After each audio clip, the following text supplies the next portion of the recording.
believe that it is September already. It's hard to believe. The year is just flying on by. We are officially beyond what we would normally call summertime in most of our areas. Our kids are back to school and we are deep into, fall planning and getting ready to start for next year. So it's hard to believe. If this is your first time joining us for Wealth Building Wednesday, my name is Michelle McBride. I am the regional director for the Greater Pennsylvania region.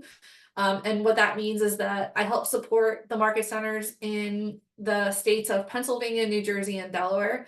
I've got some of my regional team here today, and we have a really special guest, Jeremy Bowers, who is going to be leading us through an amazing session. But before we get started, hold on. Jim Barber says, just hit 30s outside in Erie. No, it's too cold. Too cold too soon, Jim. Too cold too soon. But I like to always start our Wealth Building Wednesday sessions with asking anybody if they have any wealth building goals that they hit or things that they'd like to share with the team. We'll all start the year with, plans. And so I just want to know if any of you have any successes or anything that you'd like to share with the group before we get going here.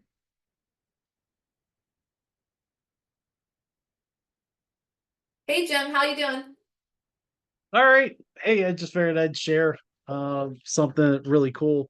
One of the agents that used to be in our office that is over in Cleveland now called me up and they have a 6 unit they wanted me to list, but with the numbers, um, I'm gonna buy it. So it Nice. came out of the blue and yeah, I'm gonna get it at like a 14 cap.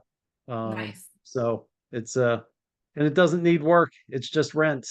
So it's a great opportunity, but it's staying in touch with everybody, including the agents. That's awesome.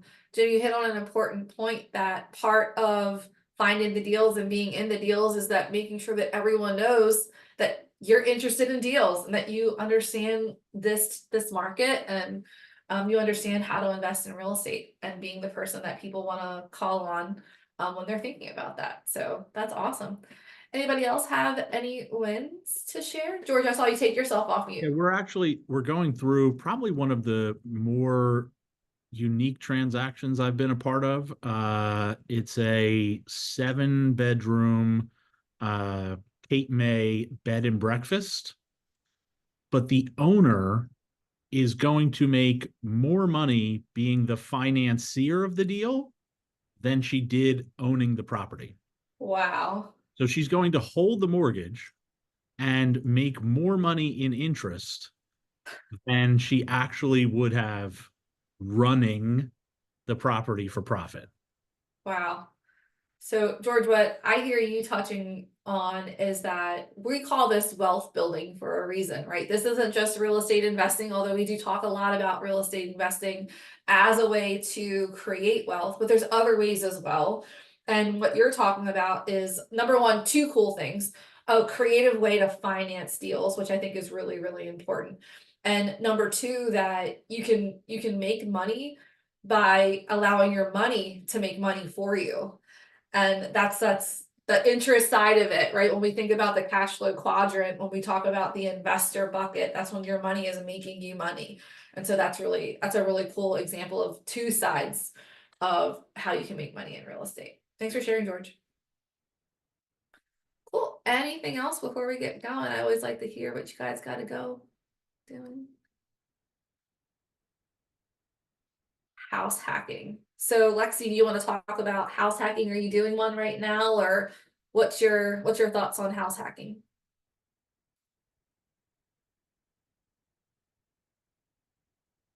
Oh, doesn't have a microphone. House hacking, for anyone who doesn't know, is when you buy your first house and then Dux, you can tell me if you're thinking about something else, but okay, she's saying she renovated her garage and rent out my house. So there you go.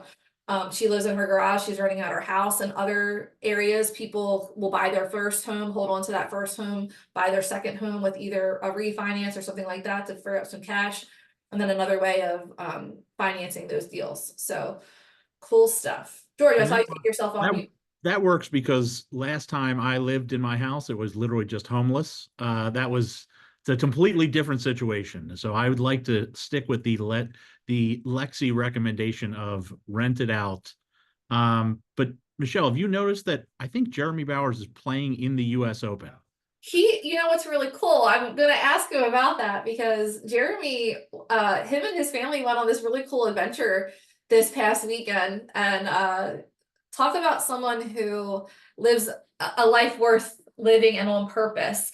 So Jeremy went not only to the Penn State West Virginia game, but then Jeremy, did you literally drive across? Did you drive that far to go to the Yep. US Open? Like, tell me what you did. This I was the adventure. driver. So I went to West Virginia, Penn State. I went to Penn State, went to West Virginia, Penn State game, watched Penn State win, woke up the next day, was there for 3 days, stopped in Pittsburgh and Punxsutawney on the way because that's where I'm from, Western PA. I live outside Philly now. And got home Sunday, and my little girl, who's 15 years old, looked at me and said, "Dad, are we gonna watch the US Open today or are we gonna go?" I had no tickets, nothing. I said, "You know what? We're going." And a lot of that, I'm able to do that kind of stuff is because of real estate wealth building, right? So we got in the car, didn't have a hotel, booked a hotel by another real estate investor from South Carolina, gave me a tip that he told me where's 3 hotels where the players stay. Booked a hotel there, went up for the night. There were 2.5 hour rides. So I don't know, probably 7 hours of driving that day.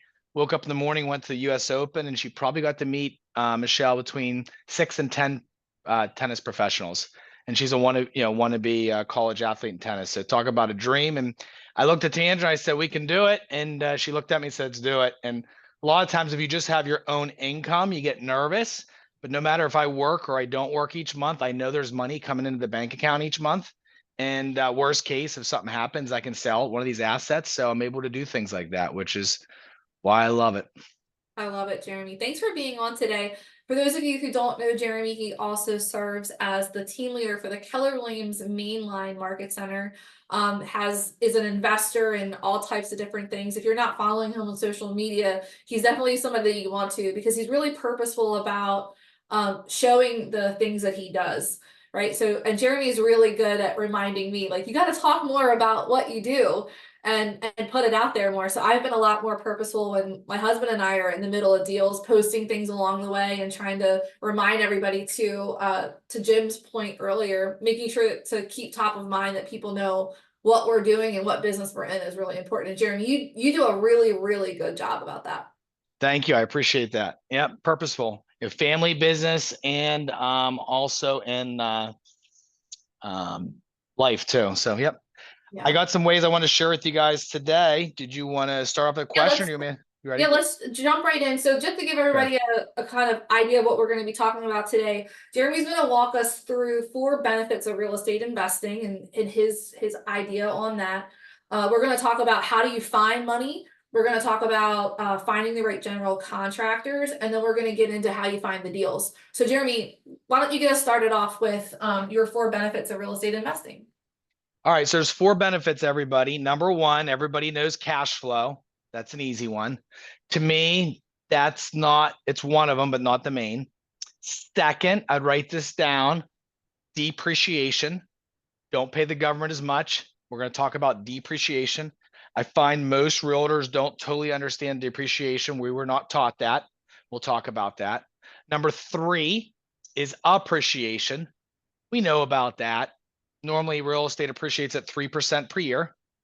And then number 4 is forced pay down of debt, one of my favorite ones. And forced pay down of debt is the tenants are actually getting they're paying down my mortgage. They're paying down my debt of the property. So let's backtrack, Michelle. Step 1 is cash flow. Everybody understands cash flow.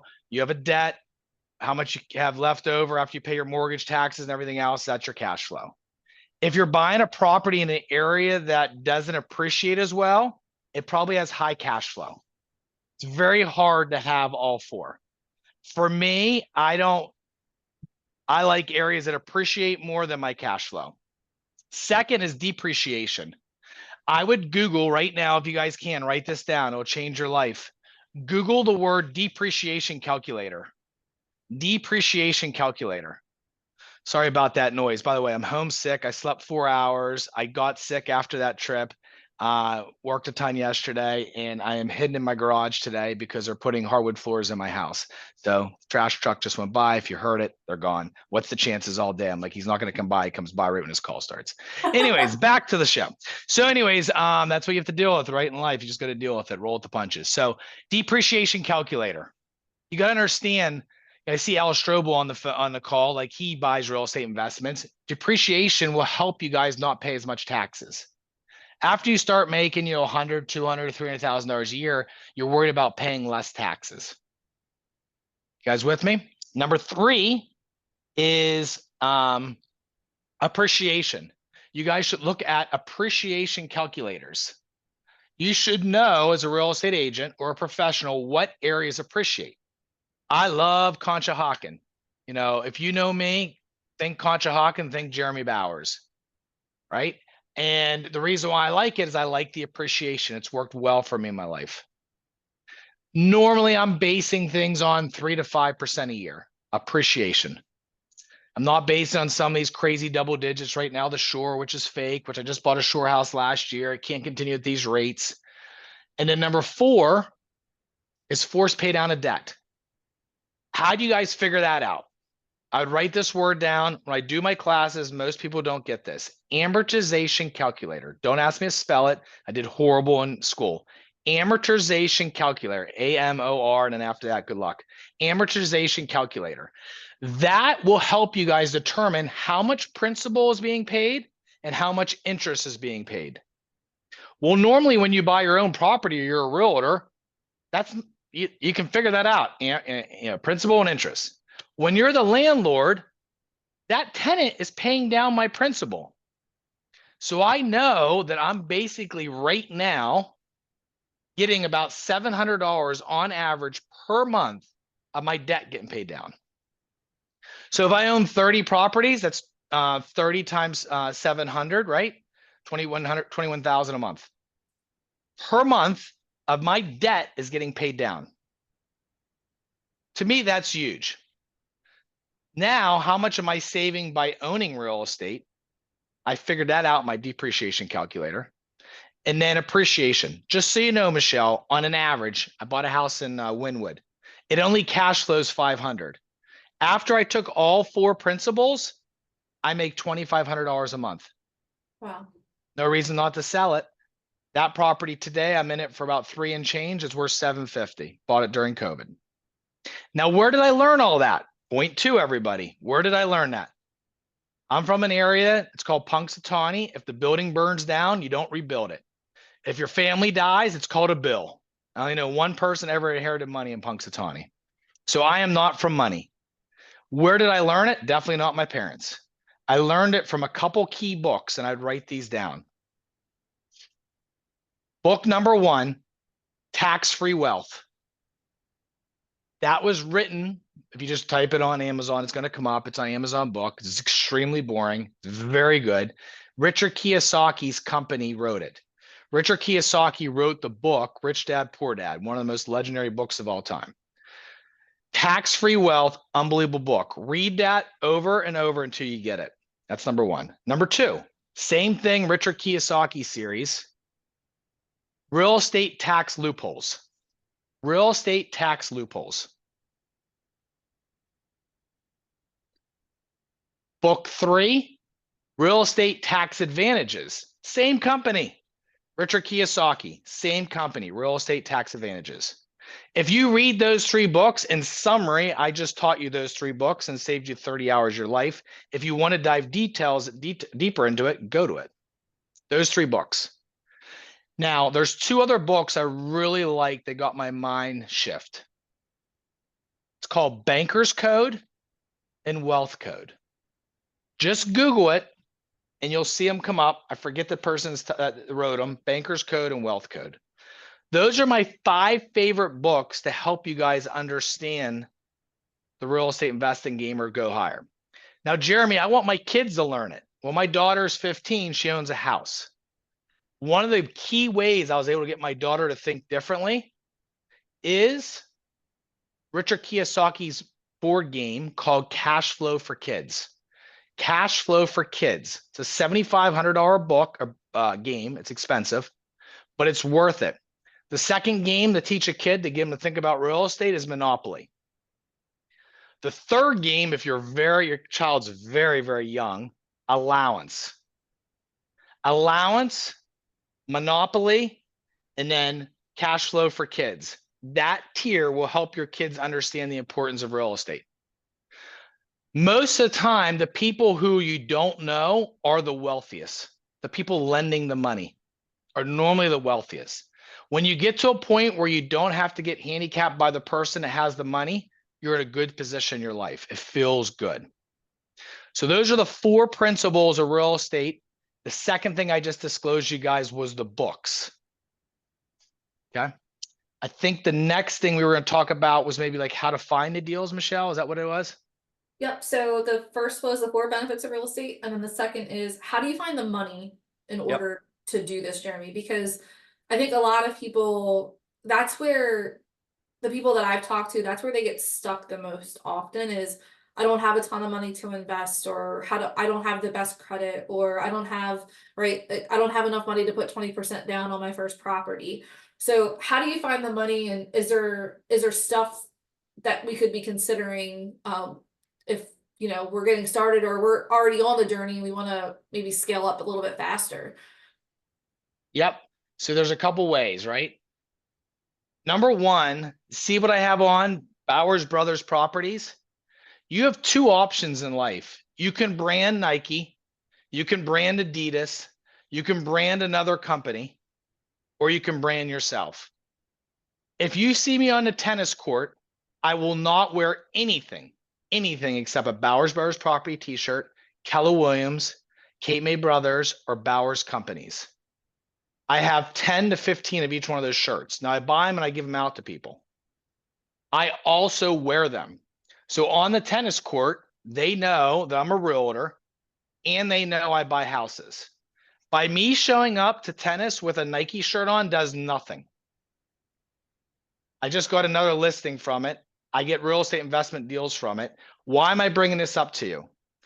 If you need money, wear these t-shirts, wear your branding, wear your clothing, and watch sometimes people say to you, hey, do you do real estate investing?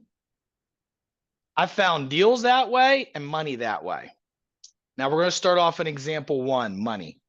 In Cape May, I bought a house last year, seller financed, saved $300,000, and my rate's 4%. 4%. How did I get it? I got it because I was wearing Bowers Brothers Property t-shirts, and we were door knocking and we were dropping door hangers.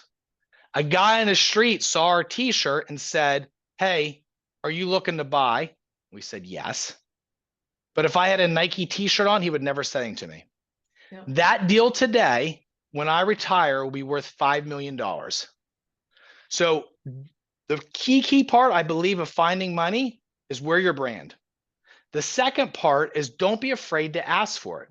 Why I like the first part is some of us are kind of like nervous to ask people. If your brand basically says it, they'll ask you.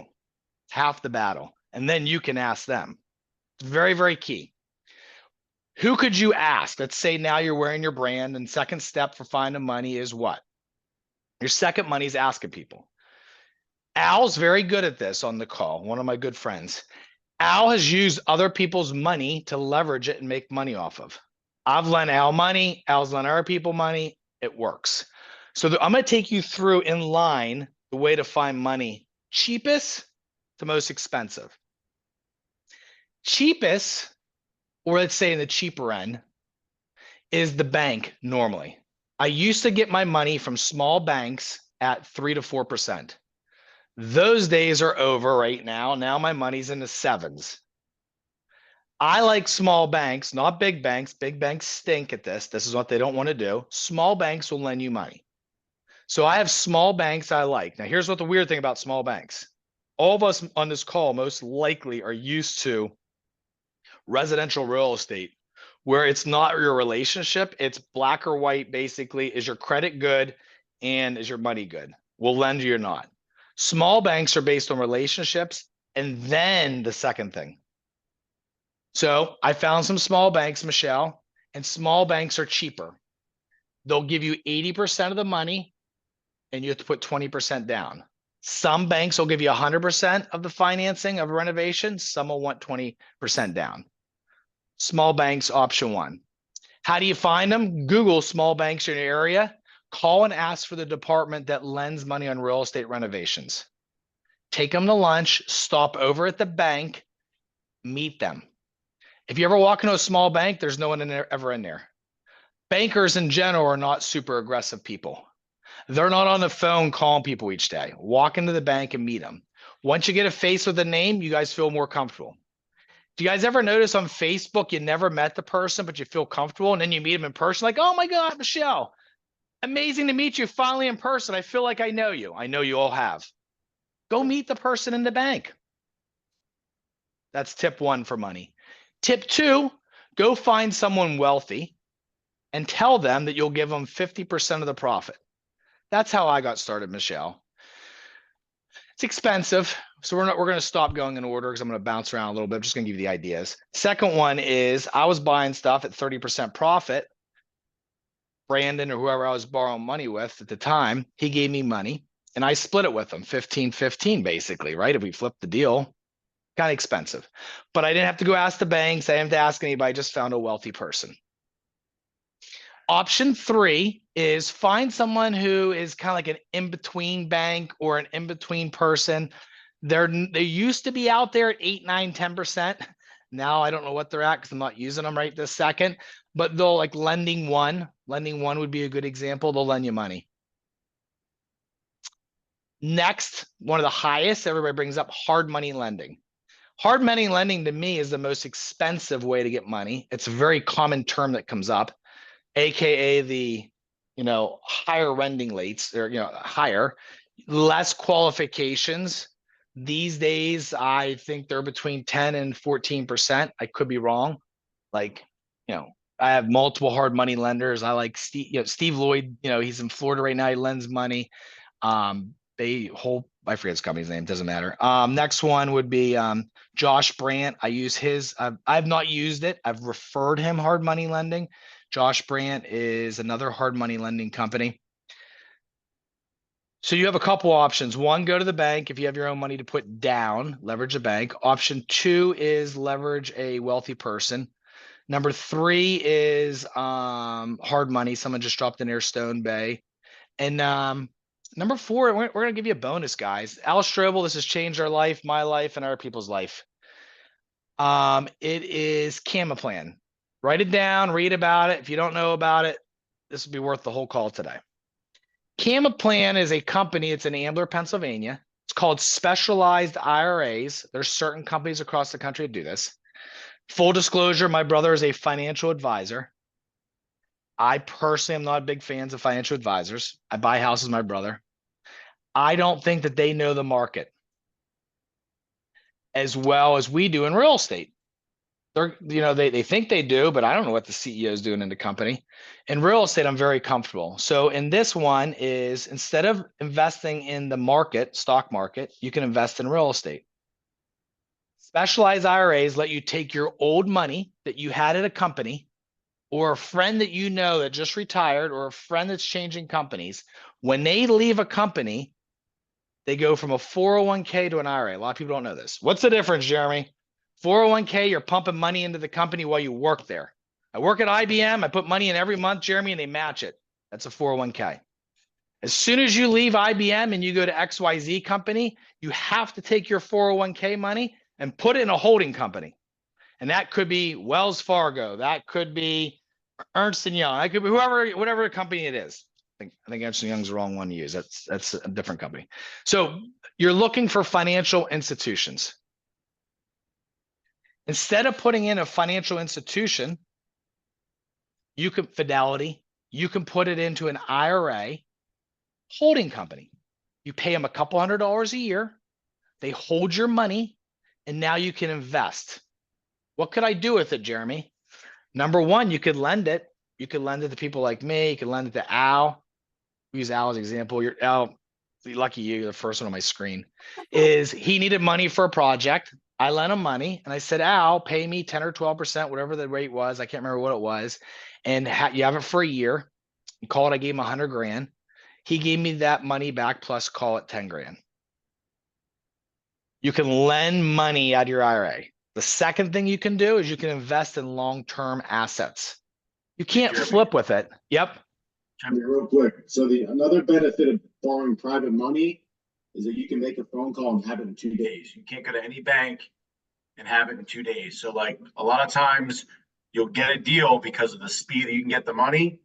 Even if I'm paying 15%, the deal may work because of how fast I can get it, not necessarily the interest rate that I'm paying. So very, very, very, very good point. No. Are you borrowing any hard money right now, Al? no, because I've developed enough private money that I don't have to. Yep, exactly. So that's the beauty once you're doing it long enough.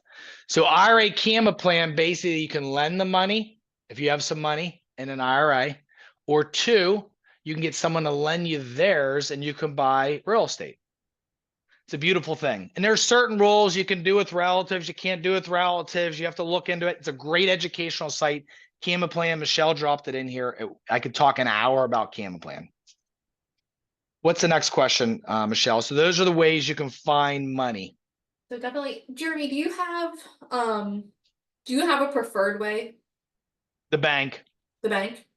Yeah, most of my stuff I'm not competing, on the market. I find it off market. If I'm competing, I would, our way, you have to be quicker or speed. But majority of the time, I don't have to compete versus anybody else because one of the three ways that are very important in real estate is money, the GC, and finding a deal. And I'll disclose in finding the deal how I don't have to compete versus very many people. Okay, cool. So your preferred way is the bank, but if that's not an option for you for whatever reason, you just gave everybody so many different options for doing that. So thanks. And Al, thanks for being a co-host with us today.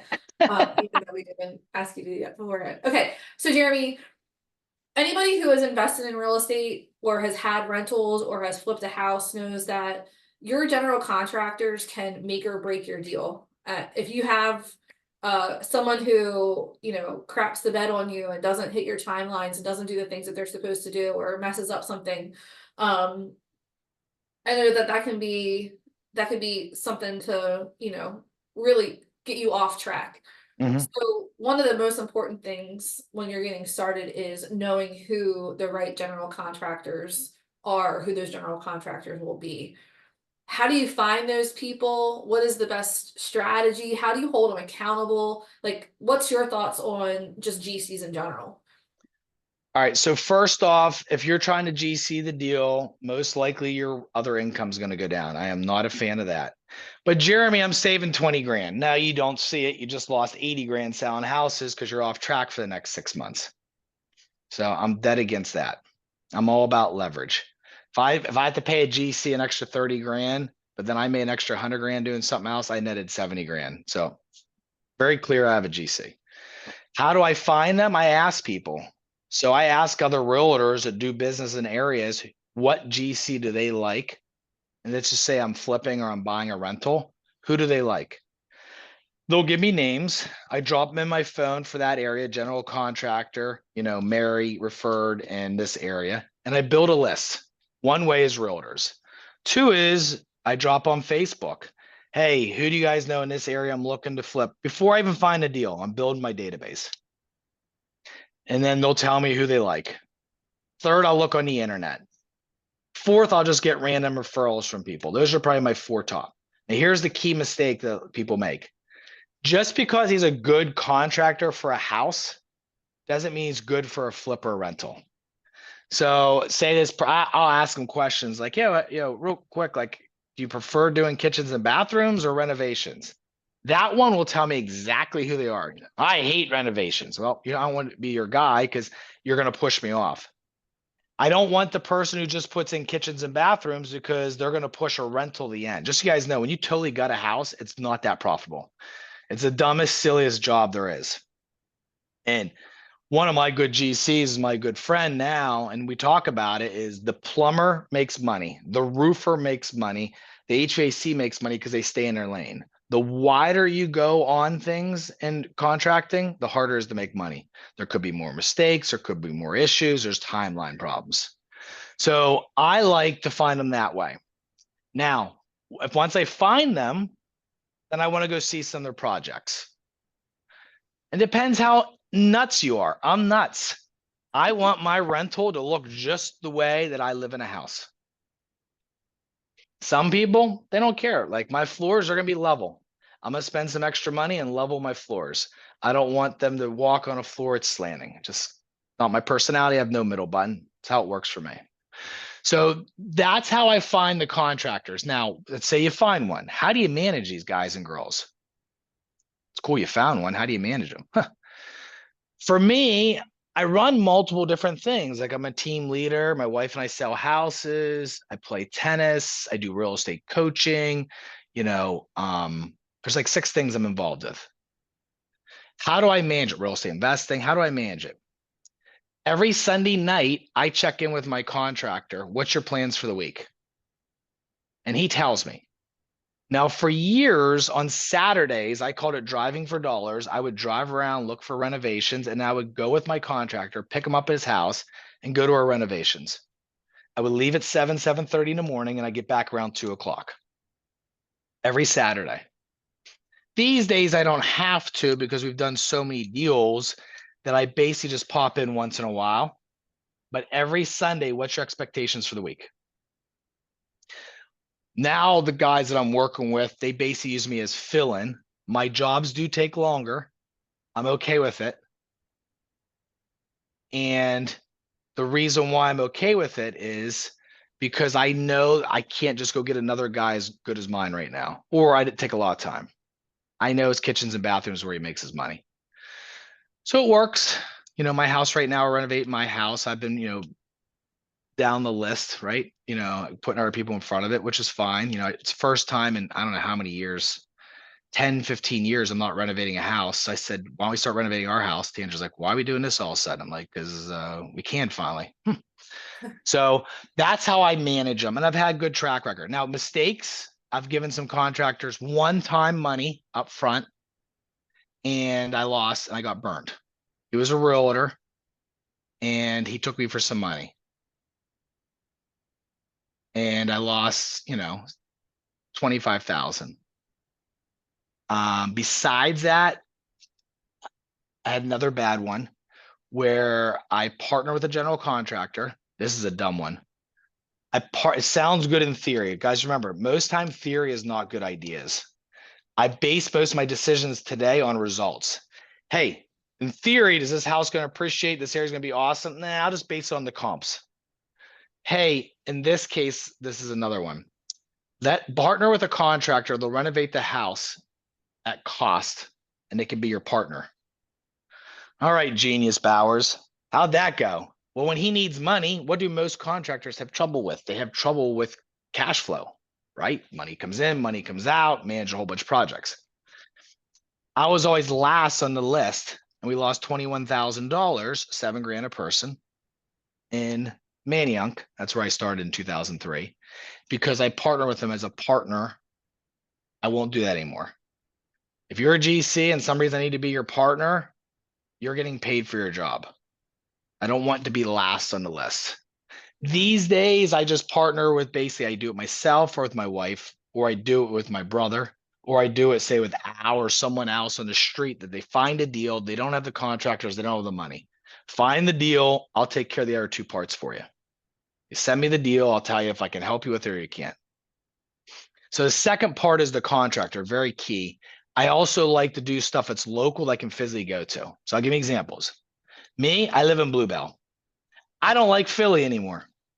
I have no interest in investing in Philly unless it's a super home run. Why?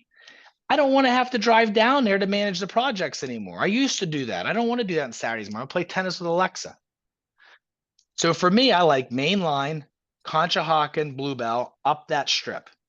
I'm in Ardmore. I'm in this area all the time. I can just stop by the house. It doesn't affect my life. It's 20 minutes from my house, 30 minutes. I also like Cape May. Why do I like Cape May? I have a house in Cape May. But if someone says to me, hey, Jerry, I got a house in Cherry Hill, it's got to be a home run.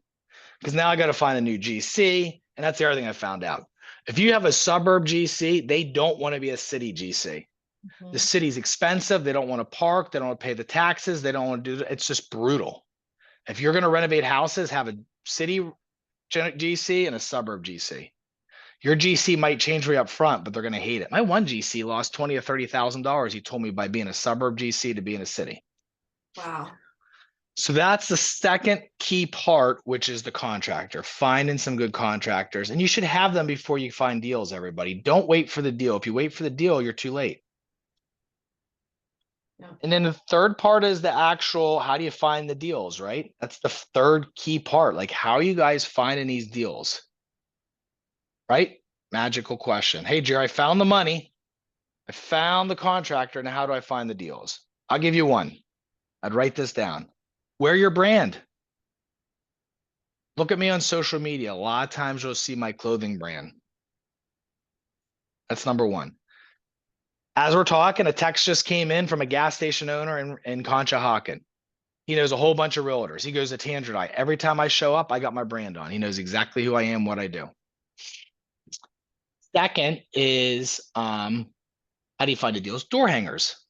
Door hangers are very simple. They cost you guys 17 cents.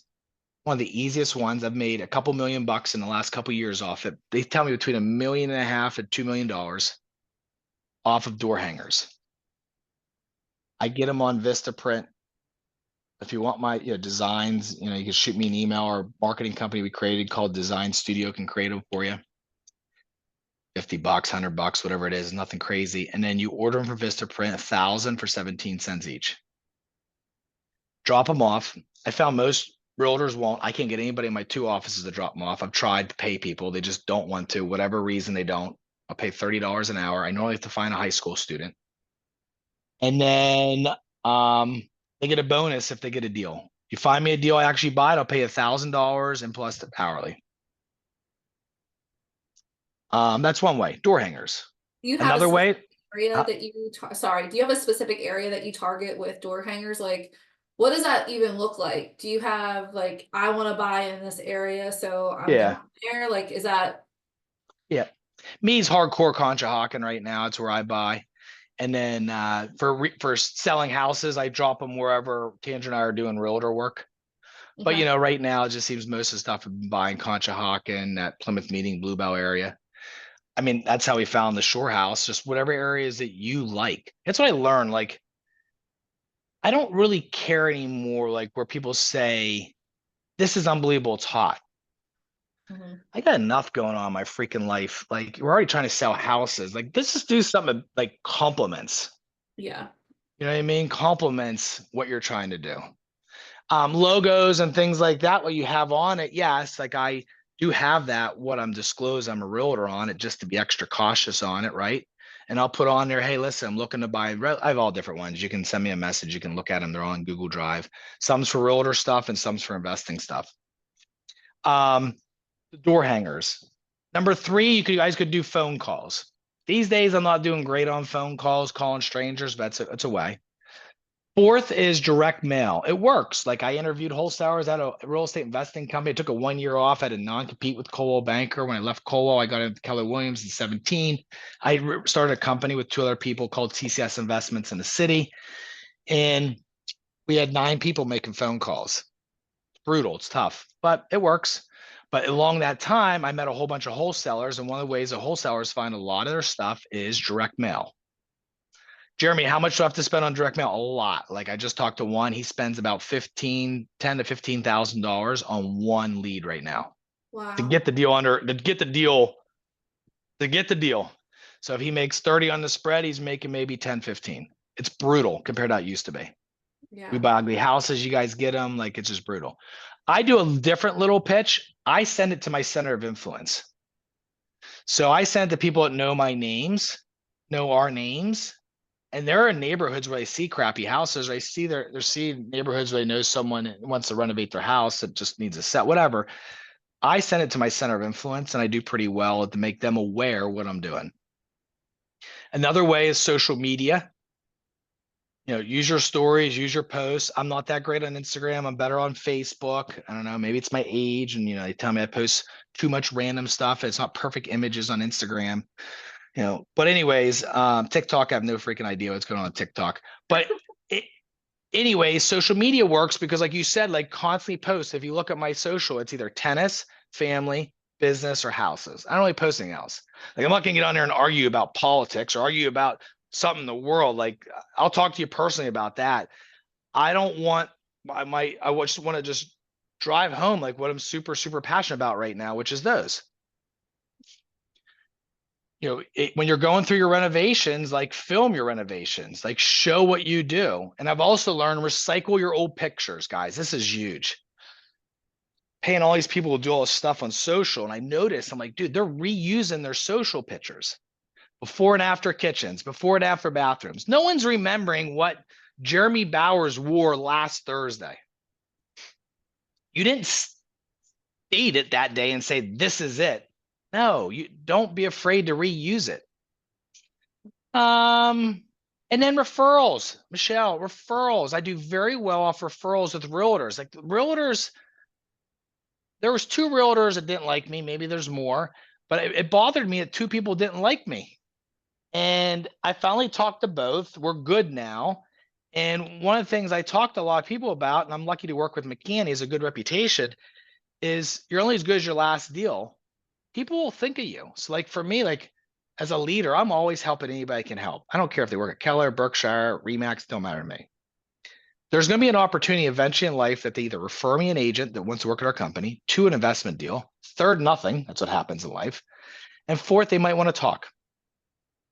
I bought a 4-unit in Conshohocken off a referral of an assistant that worked for me 10 years ago that I just helped through life and would just check in and see how they're doing. Well, guess what? I got that private deal, renovated. It's worth $1.1 million now. I got it during COVID. I didn't take advantage of anybody. It was a crappy house, had a $6,000 water bill.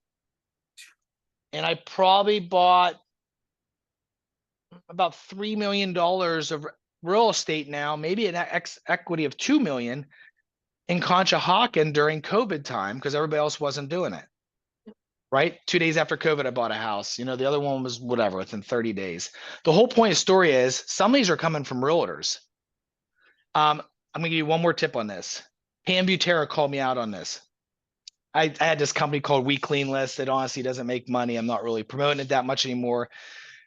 I clean people's databases. I get them home addresses, emails, and phone numbers of their database. And I got to charge more, like $3 a name. I was charging $1. I was losing money.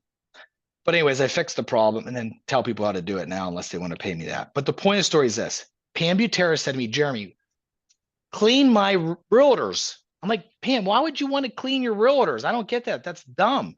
They don't even know who you are. She said, Jeremy, I market to my realtors every month. I'm like, why? She goes, they're out there looking at deals. I tell them, send me the deal. You can be the realtor. Just bought a house in Conshohocken in the last year, paid 2, put 2 into it. It's worth $630. How did I get it? A guy from Florida called a guy in Philly. The guy in Philly called me. He got paid. And I said, listen, I'll pay you whatever. I paid him up front, paid him on the HUD if I don't sell it. You're the realtor. I'm not the realtor on it. And if you think I'm going to flip it, you can get paid both up front if there's enough juice on it. If not, you get paid up front. She said she got my mind changed differently. So now every month, Michelle, I market to everybody. If you're a realtor or not realtor, you know all my secrets, you know everything, you know where I buy because they give me deals. And I let them know that they can get paid. So those are the ways we're doing it. So number 1's money. Number 2 is the contractor. Number 3, I just showed you guys how to find the deal. What's the next question, buddy? I mean, we're kind of almost at time where I definitely want to make sure we leave it open for Q&A. We're at 2:46. So Cool. we went through all the ones that we had. This is a couple of things that I kind of, as people are trying to think about their questions, and if you can either raise your hand or drop your questions in the chat, we're gonna have Jeremy answer all of your questions. My question for you, Jeremy, is you're running a whole bunch of different things. How do you keep this side of your world organized? Like, do you have a database that you use? Do you have spreadsheets that you use to help you figure out like what your profit margin is going to be in a deal? Like, how are you managing that side of it? Because it sounds like, I mean, you've gotten into some pretty good deals. Yep. How do you decide, or how do you determine what those are? Yep. So I separate it. So if you think of me, think Conchi, think Cape May, think Mainline. I've told you guys that 5 times during this talk today, most likely, right? Keep drilling at home with everybody you guys talk to when you talk to them, and they'll think of you. How do I do that? I separate my life. So I have hours in every week, Michelle, that I manage my deals. So I don't go look at rehabs during the week. I can't cheat Keller Williams main line on that. That'd be cheating. A realtor work has to happen after hours. So Monday, I am hardcore leadership at Keller Williams. Meetings, accountability, planning for the week. And I have one realtor meeting for the week for my sales business with my wife, Tandra. And then Tuesday, Wednesday, Thursday, I'm a salesperson and a leader working for Keller Williams. And then Friday, I'm for Keller Williams. And then sprinkled throughout the week and evenings, I coach. If you notice, there was nothing about real estate investing in there. My real estate investing business is Sunday evening and Saturday mornings. Now, earlier on, Michelle, I couldn't do that. I literally worked 9 to 5, and at night I was a realtor and I was renovating houses from 5 to about midnight. The whole bottom of it, don't get caught on it. Get caught on this. You need to have time for this. One is for investing, another is to be a realtor, another one's for your personal life, and another one's for your family. You should have 4 calendars in your schedule. And Derek Boone just saw me recently at Kava and said to me, Jeremy, I went from $100 grand to $1 million. He did a video on this. He went from 100 grand to $1 million on that tip. He took his life and he separated it. Don't mush it. Don't get your personal life involved in your realtor life. My family knows when I'm a husband and a dad. They also know when I'm an entrepreneur. Don't mess with it. Right. Same with them. Be present when you're doing that. So I separate my life into multiple calendars. I use Google and all my database. They're color coordinated, by the way. And in my database, I use Monday. I run Keller out of Monday, my realtor business, everything I run out of Monday. I love Command for a realtor business too. But for right now, I have everything running out of that. Okay. Cool. One of the questions that we just got in the chat was, do you like to fix and flip, or do you just buy and hold? What's your philosophy on that? 03, had no money, got in the game, bought 3 houses in 3 months in Manayunk, renovated them at night, used friends, used a Home Depot book to figure it out. And I originally had to flip to get money, Michelle. Eventually, when I got money, then I started realizing, why am I flipping it and paying all these taxes? And I started to hold. Now my thinking is hold unless I need the cash flow, because every time I sell something, I get pissed off down the road. As I get older, I'm 47 now. I am trying to get, as you get older, some things are more important than others. Money's one, but another thing to me is just peace. Yeah. My best friend's my daughter and my wife. If I can have more time with them, I make a little less money, I don't care. So if it's in an area I don't go, like I have a house in Point Breeze, I'm about to put up the market September, October. I'm not down there that much anymore. Just sell it. I'll move it into a territory where I'm at a lot. So if you need money, flip to buy rentals. If you don't, buy rentals long-term. I love that. I have a very similar philosophy on that too, Jeremy. Love it. Would you recommend investing as a business entity, i.e. LLC, or individually? Started off as an individual because I couldn't get money from banks. Then I eventually went to LLCs and got the right insurance. Be careful where you're buying insurance from. Most insurance reps will sell you residential. They won't sell you vacant insurance. So if your property gets burnt or some issue, gets something stolen, you'll be screwed. If you don't, make sure you get the right insurance. These days I buy everything in LLCs. Okay. Next question is, how would you advise someone starting out without a sphere of influence, or for example, like moving to a new state? Yep, that was me, Jeremy Bowers, Western Pennsylvania. Heck, 5,000 people moving to Philly and dealing with super aggressive people. I'm like, what the hell just happened? I had no idea. I'm just talking to cows, like literally. So I didn't know anybody. So what I did was I got really good at cold calling. So that person, whoever asked a question, you got to get really uncomfortable and you need to start hanging doors. Don't knock the door. It's too creepy for most people. Eventually get confidence that they're not going to hurt you. And then knock on the door, step 5 steps back and tell them what you're trying to do. If you want to start door knocking with me and partner with me in Conshohocken, I would do that. Or if you're not in that area, do it with someone else that has experience. That's step one. Step two is this: don't try to find your own deal, find your own money, and find your own GC. Just take one of those tips, find the deal, and then leverage people on this call that have the money and have the GC. Once you figure out step one, go to step two. A baby doesn't run. They crawl a little bit, then they stand up, and then they walk. Do all three at first, it's a disaster. What's the next one? So Nicole just shared that she started owner financing as she's been releasing most of her properties, and she has some in Pennsylvania and Virginia. So Nicole, if you have extra properties, drop them in the Wealth Building Wednesday Facebook group. People might be interested in that. So Katie Broski says, what do you do with the equity you have in your long-term rentals? Do you pull HELOCs on them? I don't. There's many philosophies. Some people's philosophies is pull the money out of the property, leverage it, and make money off of it. I did not. I have a ton of equity. I didn't. It's two different philosophies. If something goes wrong, I'm in them at 40 cents on the dollar that I can sell the stuff. Why did I do that? Honestly, in 2003, I bought 3 properties at $128,000 in debt at a $130,000 credit line, and I was having a hard time sleeping. I only had 2 more grand. And I just didn't want to do that again. I could maybe own more today, but I'm a high equity guy compared to, more properties. I actually don't focus on properties anymore. I focus on quality and that fits my life. So I look at my rent roll per month. I know when I pay that rent roll down, I have that. So my first goal is to get to 50 grand a month. My second goal is 100 grand. So that's what I'm doing right now. Yeah, I think there's I think Matt Fish is probably on the call. Him and I always have a good lively debate back and forth on that.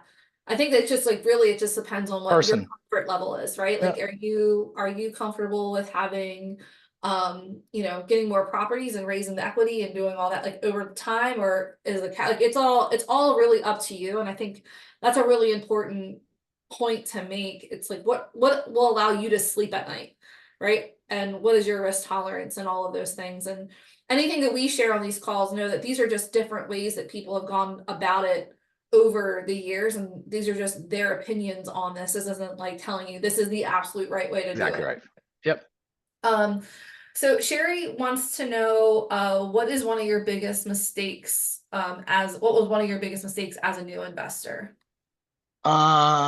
Biggest mistakes. Bought a house at the shore and lost $250,000. Got hit by Hurricane Sandy, Brigantine. Biggest mistakes. I would say not focusing on enough and just selling houses. I'm going to go with that one. So, I had a real good 6-year run selling houses. We built a realtor business up to about $100 million a year in sales. And along that journey, I wasn't buying because I was so busy just being a realtor. Alan Daum told me this later in life, and it helped me think differently. You make a living selling houses, you build your wealth owning it. And I was sitting in a class with him one day, and this guy is just looking at paper after paper and signing it. And it's a stack like this, 2 stacks. Like, finally, the second day, I go, Alan, what are you doing? He goes, oh, I'm looking at all my properties. I'm like, those are all your properties? Yeah, I look at them every quarter. He had 1,000 properties, Michelle, at the time. Lord knows what he has now. And he goes, yeah, dude, I just sell houses to make a living. I build wealth owning it. Like Keller Williams' main line, we bought that off all of us, our real estate investing, not off selling houses. So how I look at it is, I'd say your biggest mistake is not leveraging your money. So, and not focusing on looking for them. So for me now, every 50 grand I get, Michelle, saved, it could be any number for anybody, 10 grand, 20 grand, whatever it is. This is my life. Every 50 grand I can save, I buy a property. And if I can buy a property, have 200 grand equity in it, I just turn that 50 into 200. I quadrupled my money. That's my method, but it could be different. What's the next one? Next one is, do you have any suggestions on banks that do HELOCs on rentals? Yeah, small banks. Once again, I use like WSFS, not a big fan anymore of it. Just talk to small banks. I use First Resource Bank. I like them right now.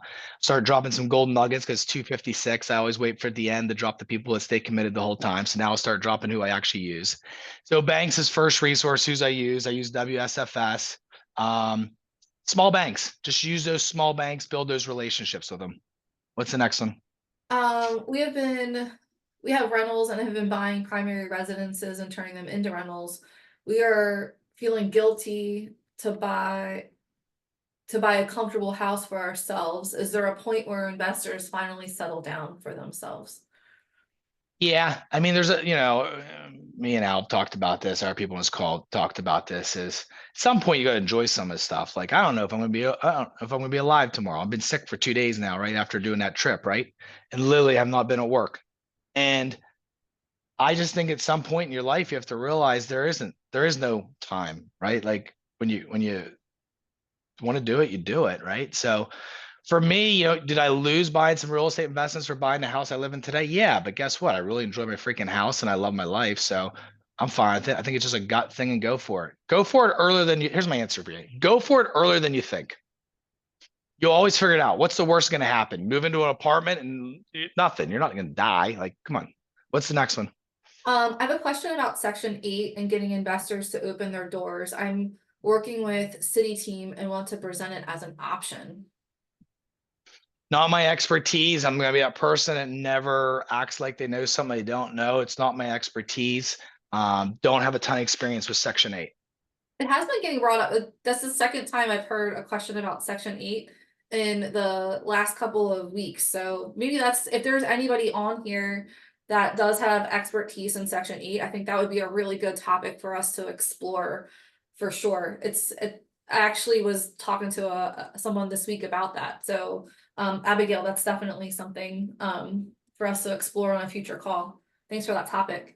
Joe, have her reach out to me directly. I do a lot of Section 8, so. Okay, Al, maybe we'll have you back on a future call about Section 8 for Wealth Building Wednesday. Thanks for volunteering to be your third co-host experience. How did you get a house in your daughter's name at 15?